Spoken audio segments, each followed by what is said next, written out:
Hello guys, have a good day. Welcome to Harmless Channel. At ngayon, bubuksan natin ang aking bagong binili na mixer. Ito ang Yamaha MG12XU. Sabayan niyo ako guys at bubuksan natin sabay-sabay itong Yamaha MG12XU. Okay? Natin. Bubuksan natin kung ano yung mga nasa loob.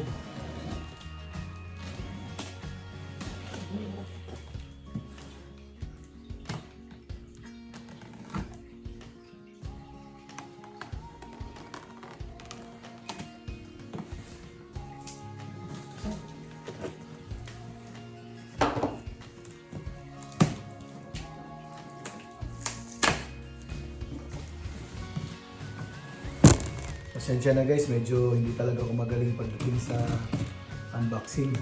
Hirapan din ako kung saan bubuksan, ano mas madaling buksan. Okay, ito na. Open na natin.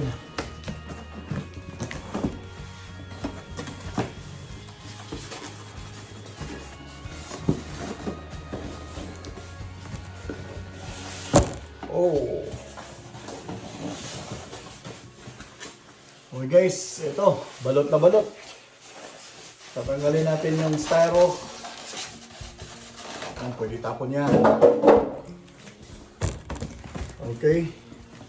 So makikita natin, bago natin buksan ang mixer guys, kailangan natin, meron itong manual. Ayan, manual. Napakakapal na manual. Hindi naman masyado makapal. At saka isa ay tingnan natin kung meron pang laman. Okay, wala din to. Yan. At pangalawa, ito guys, ang kanyang power cord. So yun lang guys. Ang laman ay mixer at power cord lang. Maliban dyan, tingnan natin. Bubuksan natin ngayon ang ating bago Yamaha mixer MG12XU. Wow! Speaking of Yamaha guys, talagang sulit.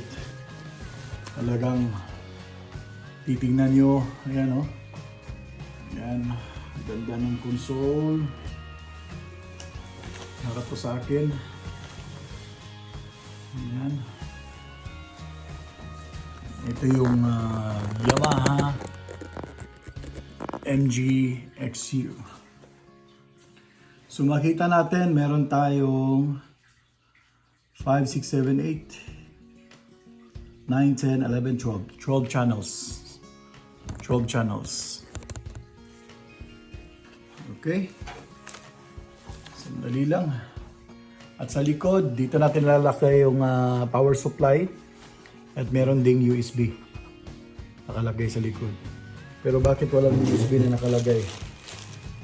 Oh, sad to say.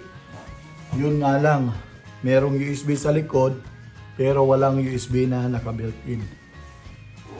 Walang USB na kasama sa package. What's going on?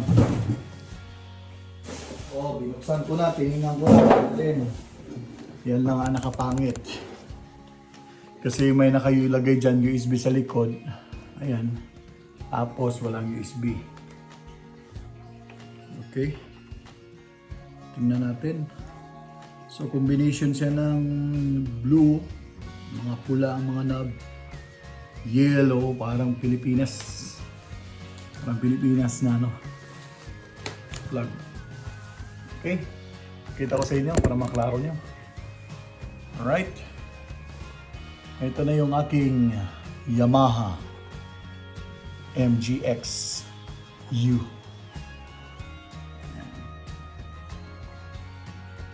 MGX12XU.